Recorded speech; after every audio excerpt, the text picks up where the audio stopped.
Bismillahirrahmanirrahim. Assalamualaikum warahmatullahi wabarakatuh. Wabihi nasta'in wal 'aqibatu lil muttaqin wala 'udwana illa 'alal zalimin. Wassalatu wassalamu ala asyrafil anbiya'i wal mursalin wa ala alihi wa sahbihi ajma'in. Subhanaka la 'ilma lana illa ma 'allamtana innaka antal alimul hakim. Wala hawla wala quwwata illa billahil aliyul azim. Alhamdulillahi rabbil alamin. Syukur kepada Allah Subhanahu wa taala dengan limpah nikmat dan barakahnya dapat bersua kembali dalam bicara ilmu PPD Tanah Merah. Syukur juga kerana kita warga pendidik diberi peluang untuk mendengar perkongsian dalam bicara ilmu kali ini.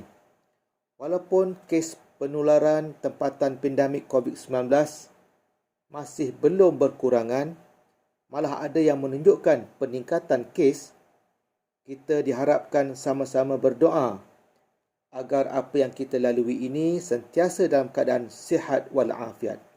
Semoga kita warga pendidik dapat melaksanakan tugasan dan amanah yang dipikul untuk menjalankan PDP dan PDPR di sekolah berjalan lancar dan mendapat redha Allah Subhanahu wa taala. Dalam bicara ilmu kali ini, saya ingin kongsikan bersama tentang berfikiran positif. Terdapat banyak dalil-dalil ayat Al-Quran dan pesanan daripada Nabi Muhammad sallallahu alaihi wasallam yang membawa mesej bertemakan fikiran positif. Islam tidak pernah membiarkan umatnya tanpa membuat sebarang tindakan berubah ke arah lebih baik. Melakukan perubahan dalam diri sekaligus mengangkat kedudukan kita lebih baik adalah intipati falsafah agama Islam. Dalam firman Allah surah Ar-Ra' ayat 11, A'udzu billahi minasyaitonir rajim. Bismillahirrahmanirrahim. Innallaha la yughayyiru ma biqaumin hatta yughayyiru ma bi anfusihim. Maksudnya, sesungguhnya Allah tidak akan mengubah keadaan sesuatu kaum sebelum mereka mengubah keadaan diri mereka sendiri. Ini bermakna Allah tidak sesekali mengubah kedudukan untung nasib kita selagi kita tidak bertindak mengubahnya. Dengan kata lainnya, Allah juga memerintahkan supaya kita, hamba-Nya, berusaha terlebih dahulu dan tidak hanya berserah sepenuhnya tanpa sebarang usaha dengan alasan untuk menghidupkan jiwa dengan sikap tawakal kepada Allah semata-mata. Ibarat kata peribahasa orang dulu-dulu, yang bulat tidak datang bergolek, yang pipih tidak datang melayang.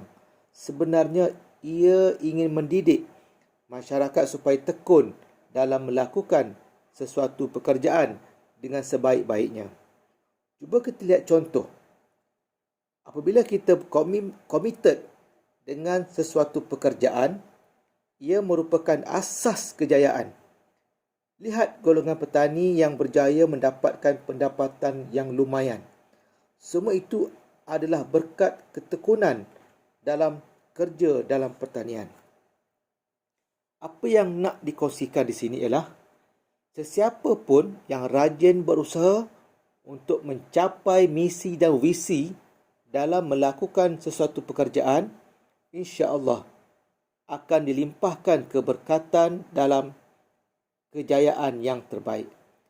Inilah yang dikaitkan dengan prinsip berfikiran positif yang menjadi elemen peribadi yang sangat perlu ada pada seseorang.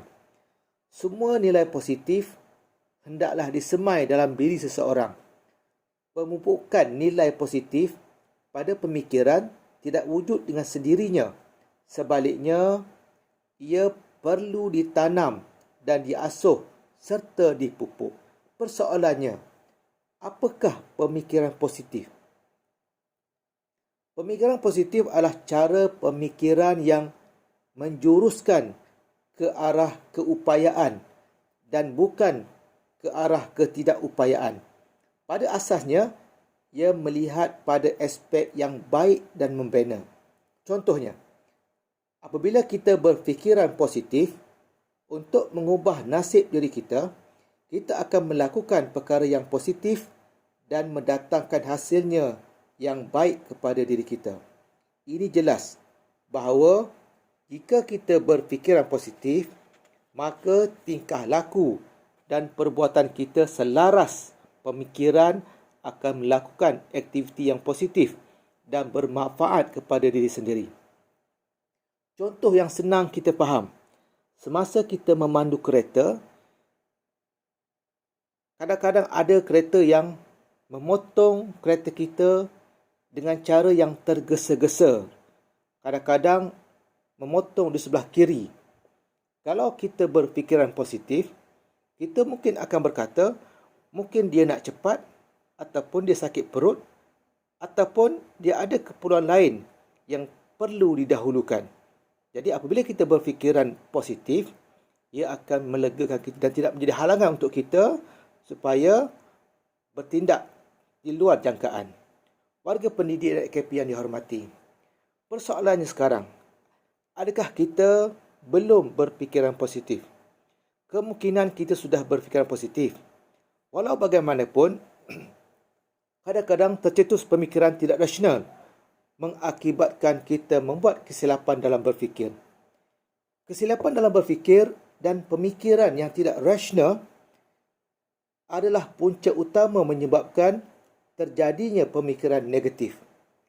Berfikiran negatif pula akan mewujudkan emosi negatif seperti stres, dengki, benci, takut dan marah. Keadaan lebih teruk lagi apabila berlakunya tingkah laku yang negatif seperti berlaku pergaduhan. Sebelum kita berkongsi tentang pemikiran yang positif, cuba kita rungkaikan apakah pemikiran yang tidak rasional dan kesilapan dalam berfikir. Pemikiran yang tidak rasional dan kesilapan dalam berfikir adalah cara pemikiran yang tidak berasas dan mengakibatkan perasaan negatif dan ketidakupayaan. Cara pemikiran sedemikian tidak memberi kebaikan untuk jangka masa yang panjang. Walau bagaimanapun, ia tetap berlaku dan menjadi lumrah kehidupan. Cara pemikiran berkenaan termasuklah yang pertamanya, berfikir hanya untuk mendapatkan kesemua atau tidak dapat langsung, iaitu mempunyai alasan yang mendesak dan hanya kata dua sahaja. Contohnya, jika saya tak diterima masuk ke sekolah berasrama penuh, bermakna saya tidak berguna langsung. Kita meletakkan matlamat yang mencapainya tidak munasabah. Sedangkan jika belajar di mana-mana pun akan berjaya juga dan menjadi orang yang berguna untuk masa depan. Sedangkan pemikiran yang hanya menghadkan sama ada berjaya ataupun tidak, itulah yang dikatakan pemikiran yang tidak rasional. Yang keduanya, pemikiran yang mudah membuat kesimpulan disebabkan oleh satu kejadian atau satu kesilapan seseorang, maka keseluruhan peristiwa atau seseorang itu dinilai dan dipandang rendah. Ibarat kata, seseorang yang baik yang selalu melakukan kebaikan, apabila dia melakukan satu kesilapan atau satu kesalahan, menyebabkan kita berfikiran bahawa seseorang itu terus jahat. Contoh lagi, dia selalu lewat dan tidak pernah datang awal. Kita seharusnya membuat penilaian yang teliti dan jangan membuat keputusan yang melulu terhadap seseorang. Mungkin kali pertama kita terserempak dengan seseorang yang datang lewat. Kita sudah membuat kesimpulan dia selalu datang lewat. Yang ketiganya, pemikiran yang negatif iaitu menolak perkara-perkara yang positif.